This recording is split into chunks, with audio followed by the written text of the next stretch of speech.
gonna be straight, man. This is clearly for the wicked of our people. Bro, you gotta remember, man, that we serve a power who is omnipotent, omniscient, and can do whatever he wants. Hey, look at Daniel in the den. Who fed Daniel in the den, man? Habakkuk was teleported over there. Like, hey, in that day, Yahweh Shai have a brother bring you a plate, man. You could be by yourself throughout the whole time, and you have a brother from your camp come and feed you. Just pop up, man. The possibilities are endless. The Lord is going to be showing forth miraculous miracles in the times that we're coming into, man. It's going to be stuff that you just going to be like, what? Call on Yahweh Shai. I remember there was a brother that had a dream, and he was in a concentration camp or some type of prison or something, and he saw a guard walk out, and then the guard came back, but when he came back, he said he came back in the form of Apostle Sahar. It was like Sahar kind of like disguised himself as a prison guard, and he came and he actually fed the brother.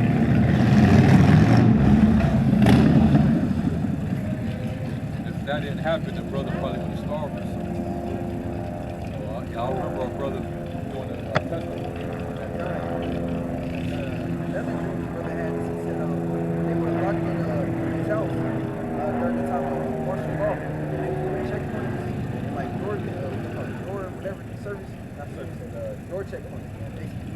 And it was a Jake in a white van that came to the brother's house like every day, and he had food, and he would supply the brother with food and his family with water, and he helped the brother escape, man.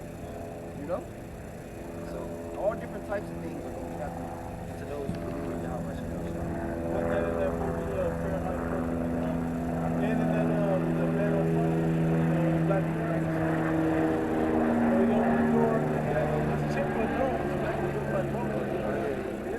So he looked at something that said closed, but in 451, Fahrenheit 451, when he looked, he was like, is it all clear? Is it all clear?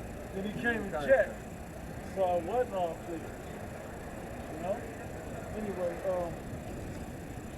second Maccabees chapter 6, I'm going to start at 24. It says, for it becometh not our age, he said, in any wise to dissemble, whereby many young persons might think that Eleazar, being 80 years old, and 10, now are gone to a strange religion, that even him in his old age will step out of line. Was it 7? 4 score?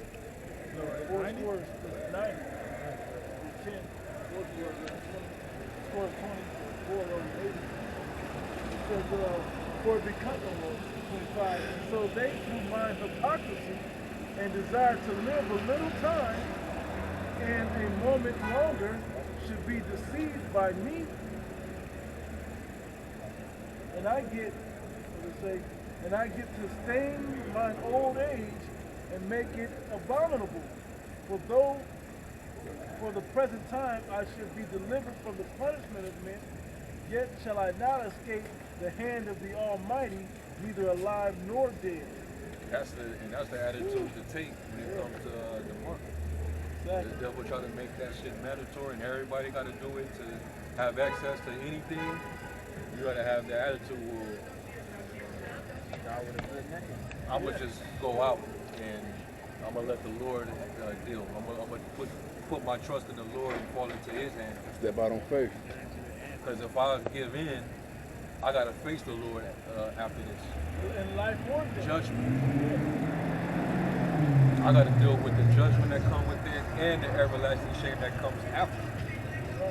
Staying on my name, bro. That's gonna be a stain on your legacy, even going into the kingdom of heaven. So let me throw it from a natural perspective. This is natural the way we see. So Judas Iscariot was one of the 12. Okay, let's not forget, he was one of the 12. Then he got that eternal stain on his neck. Now we understand the prophecy and all that about it, but that shows you where you can be at and where you can end up. Yeah, how far you can fall. Yeah, how far you can fall from. You know, he did. And it is about how you take yourself. You start murmuring and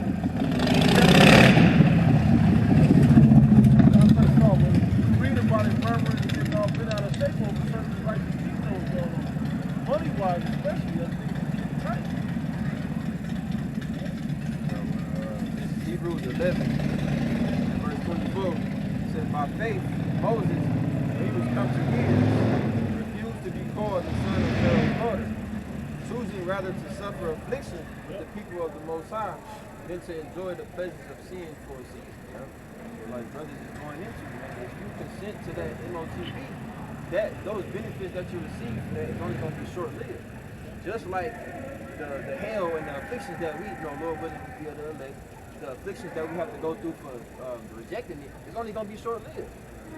Like I said, our light affliction, which is but for a moment. It's going to shorten the days for the elect sake. Some things are going to move pretty quickly, man. You might have to go, days or whatever, and then, it'll be like a fast team. Before you know it, something miraculous happens.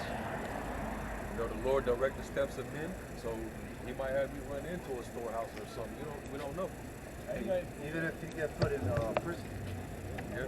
Because we're also told that the devil's gonna catch some of us in prison. Maybe try.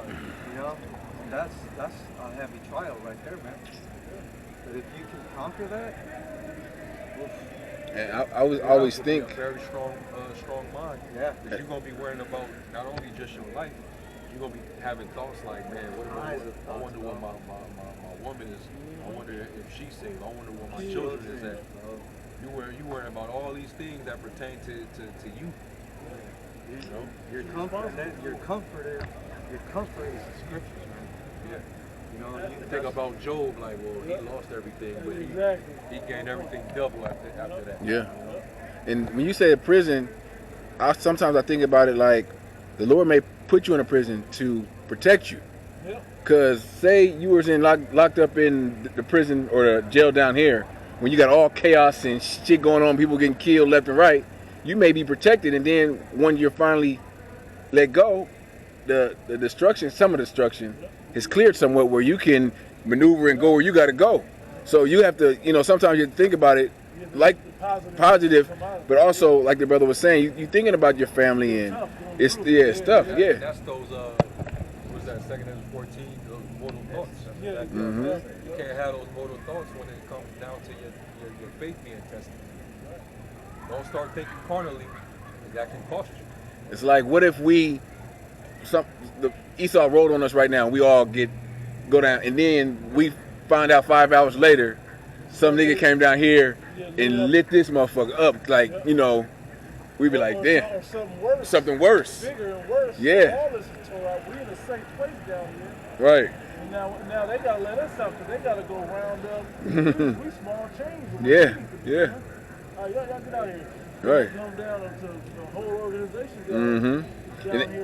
And they can't put it on us because, hey, we was in your possession, E. And the Heavenly Father can easily move like that.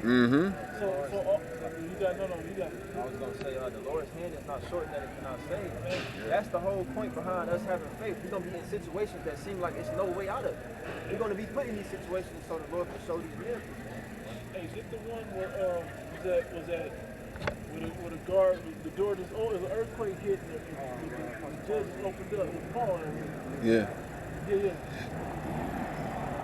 Yeah, and the angel smote him on the side and said, "Yeah, get up, we gotta go." Shit, it's that bullshit. These things that are written in the scriptures are to prepare our minds to go through these things, not to never have to deal with it. We just gonna be up there floating and drinking grapes and shit. No, we gotta be down here proving our faith through these times.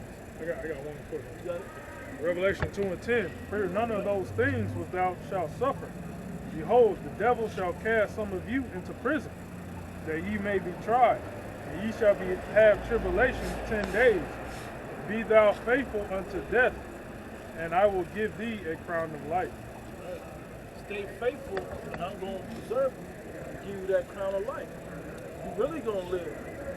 Yeah, he's basically saying, you know, the level of faith you're gonna have to be willing to die, even if you don't die. You know, not every brother's gonna die in that situation. But even if you have to take death, the Lord's still gonna reward you. We read about in the scriptures how you're gonna have men who had the witness of Yahweh Shai that's gonna be up in the heavens, and the Lord's gonna, you know, pretty much reward those men. You know, you have those who died in the Lord, their works follow them. You will have those whose souls came before the altar. You know, when Yahweh Shai come back, they're gonna be risen first anyway. You know, and then we can't forget also somebody get Wisdom of Solomon 3. So you can even think optimistic, even when it comes to you, you know, being persecuted and possibly being put to death for this. There's still reason to be optimistic about that. To the world, to the average, you know, natural man, you tripping. You know, Jake, they don't seem, they're afraid of death. Yeah.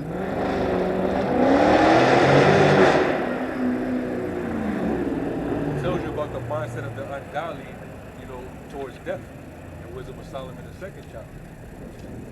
We have a whole different perspective, you know. Yeah. That's like, fuck. Like they don't have any. They don't see anything after that, man. They don't believe in a resurrection. They don't believe in an afterlife. They don't believe in anything, right? So it's like, do I really want to go out like this? Maybe I should just settle out. You know? Yeah, they don't want to miss out on this shit. This is all temporary. You ain't missing out on nothing. God, that's something you ain't missing out yeah. on shit here. Yeah. This shit is all, this shit is trash, man. Even when you make it, this shit is trash. I'm gonna say, even when you go full wicked level, or you know, and you sell out to go full wicked level, it ain't even all that good. Hey, there's this video I seen, nigga P. Diddy. He, you know, he's up there. You know, he's $1 billion. You know, he's riding down Miami, bumping this fucking album and shit. You know, hey, there go Esau pulling them over, man. Edomite police been making $50,000-$60,000 a year, pulling out over Jake, that $1 billion Jake, man. You know, he still got to fucking bow down to, you know, to the powers that be. Yeah. Hey, You know? every Jake that think they're prominent in this world, they go through that nigga wake up call, where you know, Esau lets them know, brings them down like, you still a nigga. Still under the curse. You still under the curses. They did that to LeBron when they wrote nigga on his house in Beverly Hills, I believe. Every Jake goes, and sometimes it may be incident like that, or it may be made public, like I did Floyd Mayweather. You know, it's a politician, it's a governor that had whooped his wife on camera, and he got off. This nigga did it by, you know, someone said this, even though the nigga did it, but hey, they throw your ass in jail. You're a $1 billion man. You made this city billions of dollars. But nigga, go sit in there 90 days and think about what you did, nigga. That's a corruptible crown, bro. Yo, yeah. They wasn't even supposed to be able to get to his house to touch it and spray paint or whatever. Oh yeah. Gates and shit, still. You know, it's bigger works set up. Yeah, so you know what I'm saying is shit. You know, you sell out, you know, make these millions and billions of dollars, and you still gotta bow down to Esau, man. God, yeah. Still in hell, man. Still in hell. Still gets treated like a slave. You know what I'm saying? And then you even lose it. Yep. You don't even get to keep it, you know? Like our nigga Allen Iverson, he was talking about how after his divorce with his woman, it was like a $3 million fucking settlement or some shit with his marriage. But in the courtroom, this nigga said, and I can't even afford a cheeseburger. Yeah, he did say that, yeah. Nigga said he couldn't afford a cheeseburger. His woman had to handle $61 so he could get something to eat. This nigga was worth $200 million. Come on, ain't shit here for you, man. You think you can get it and it can go that fast?